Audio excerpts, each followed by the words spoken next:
maye sa deret dafa nekk lu am solo ci jamono ji ñu nekk ndax boo mayee deret da ngay sauver ay vie ndax am na ñoo xam ne dañu am ay accident ci tali bi wala mu am ay jigéen ñuy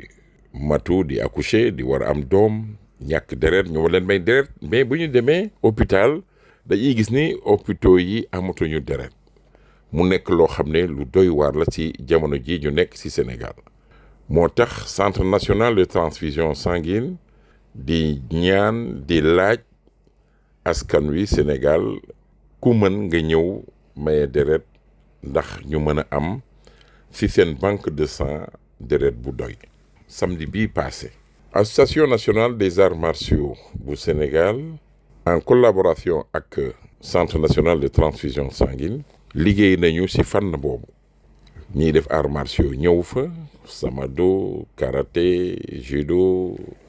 ñi def taekwondo ñi def boxe ñu bëri jaar nañu centre national de transfusion sanguine samedi ci 8h ba 14h mais li ci gën a neex mooy union nationale des anciens commandos bi nga xam ni ñoom dañu def mobilisation totale ànd seeg seen président ànd si ak seeni mbokk yëpp ñu ñëw maye deret mu nekk lu neex ci xolu ñëpp. d'ailleurs ki nga xam ne mooy baax ñëw ak ni mu ñuy saluer ak ni muy waxtaanee ak ni mu defee ci biir stade ba mu duggee ñëpp ci kontaan ñu teewlu ko. kontaan nañ trop ci appel bi vraiment xaw ma sax lan laa ci mën a teg quoi seulement que je suis très content d'abord de vous avoir rencontré vous. Je disais que c'est depuis l'enfance Yat Malo nga ñëw nga accompagne génération 2002 ba 2004 2006 nga ñuy accompagner ba tey jii nii donc c'est une fierté pour nous mais aussi partagé sur Alioune Ba qui était parmi nous le destin en a décidé autrement su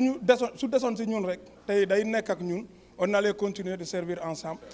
mais commando un jour commando pour toujours nous sommes toujours ensemble on travaille ensemble. ci loolu aussi bañ fi jógee am na ñoo xam ne ñëw nañu mooy président fédération sénégalaise de tir et chasse Mamadou Ba. le président de la fédération bu ñëwee moom tamit dafa ñëw soutenir ñëw teew fekkee mbir mi mu nekk loo xam ne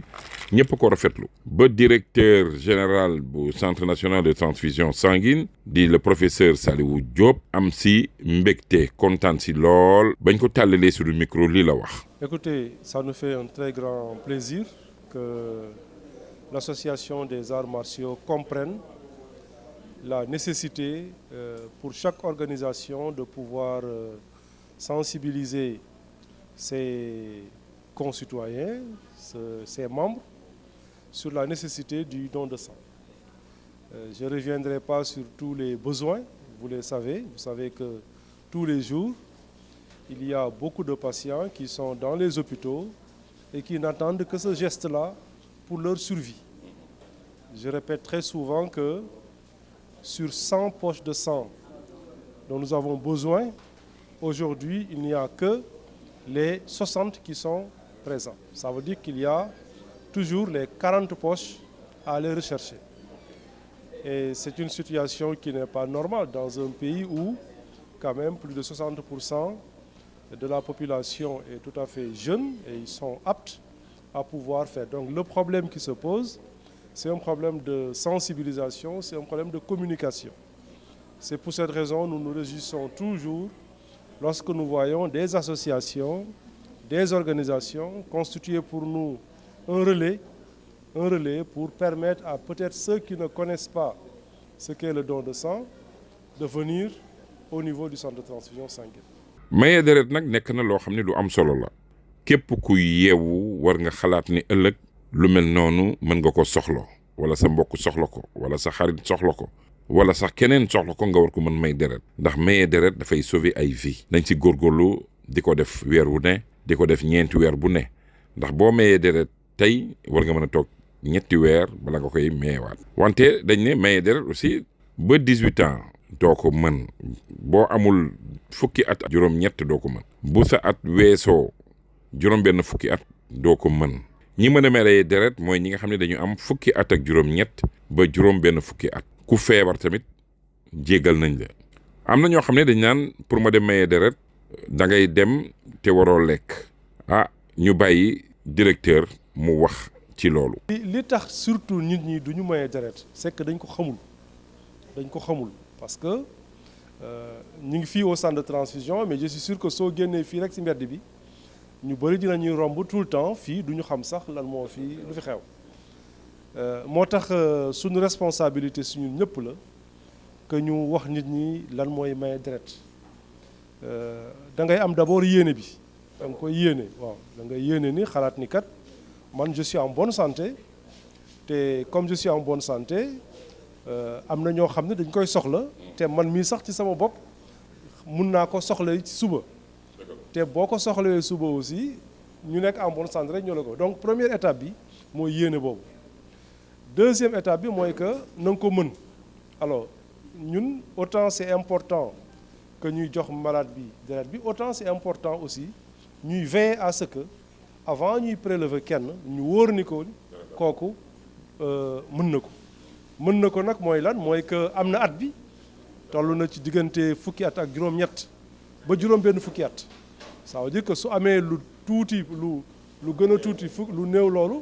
wala lu ëpp 60 ans du ko mun a def peut-être que mun na mobiliser ay yeneen nit mais moom ci boppam du ko mun a def donc am na d'abord critère u âge boobu am na aussi critère u poids c'est-à-dire que au moins nga am une 50aine de kilos léegi soo ko defee ba pare aussi soo egsee fii dina am benn docteur bu lay xool tension bi xool ndax amuloo ay yenn garab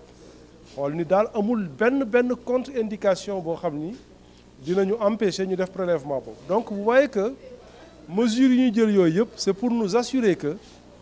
nit kii di maye deret kat mën na ko loolu moo tax kenn warul ragal parce que soo ñëwee ñun dinañ càmbar loolu yëpp ba mu wóor ñu ni yow kat amuloo lenn loo xam ni mun na gàllankoor nga may deret. mu nekk nag événement bu am solo événement boo xam ne macha allah directeur waxoon na ko ñoom dañu amoon gabu 100 poches muy téeméeri poche keroog matal nañ ko am nañu lu weesu 100 poches mënoon na ëpp loolu nag wante fekk na organisation yeeg manifestation yi am ci dëkk bi tax na ba kenn mënul mobiliser totalement ñëpp wante li nga xam ne moo gën a neex ci xol mooy personnel bi nga xam ne dañu accueillir nit ñi ànd ci ak ku mel ni Arona Seck di fa liggéeyee gis ngeen banque de sang yi dugg nañ fa wane ko wan leen ne ca la ñu koy conserver te yooyu yëpp am na solo trop te loolu nekk na loo xam ne population war nañ ko xam gis ngeen image yi ñu leen di wan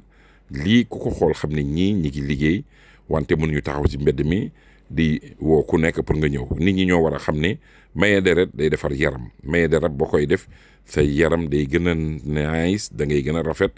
c'est deret di gën a baax kon dem leen maye deret bu leen ko kenn laaj def leen ko ngeen am ci àddina am ci àllaaxira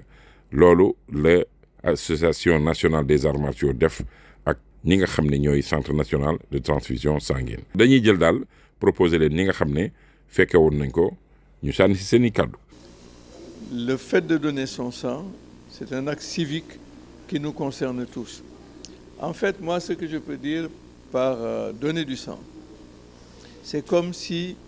vous alliez faire une assurance vie. Vous savez, quand vous souscrivez une assurance vie, vous pouvez rester pendant 10 ans sans qu'il vous arrive quoi que ce soit. Mais il peut arriver un jour où cette assurance-là va régler beaucoup de problèmes. Aujourd'hui, nous tous qui sommes là, nous pourrons lever dans la circulation, avoir un problème immédiatement. Et là, c'est là qu'on comprendra exactement quelle est l'utilité de donner son sang. Man maay Masseck Mbaye di représenter président wu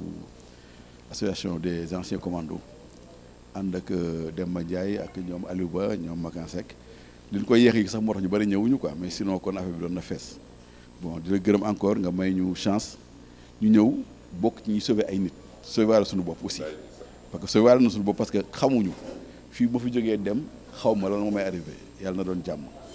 kon bon ñun armée maye deret suñu affaire la parce que ñun dañuy kii la du obligation mais ñun ci ñun obligation la parce que depuis Bango ngay commencé maye deret kon ñun tàmm nañ ko depuis 86 maa ngi maye deret et je sais que militaire yëpp loolu la moo tax bi nga ñu woowee mun ñu woon a tànqam bien que affaire bi gàtt na mais ñu dajal li ñu am jéem a ñëw associé. lii lu ñëpp mën a soxla bés la mën na dal ku ne président mu ngi doon joxe exemple benn jigéen bu doon wasin soxla ñu may ko deret mais jigéen boobu mën na nekk suñu sœur mën na nekk suñu soxna mën na nekk ku ñu jege donc di ñaax ñëpp rek xam ne que lii njëriñu ñëpp la. kon jërë ngeen jëf di leen jaajëfal di jaajëfal ñëpp ñi nga xam ne ñëw nañu teew nañu. muy donneur de sang universel muy association boo xam ne ku mel ni Saa Wolof ci la bokk ak ñeneen ñoom tamit ñëw nañu mu nekk loo xam ne dañ leen di jaajëfal ñoom ñëpp di leen remercier di wax rek ni centre national de transfusion sanguine soriwul xam ngeen ko mi ngi nekk fii si avenue Cheikh Anta Diop dend ak hôpital Fann ku fa mën dem na nga fa dem maye sa deret loolu nekk na loo xam ne acte citoyen la acte civisme la. dañ leen di ñaan rek ngeen def ko fii sabilillah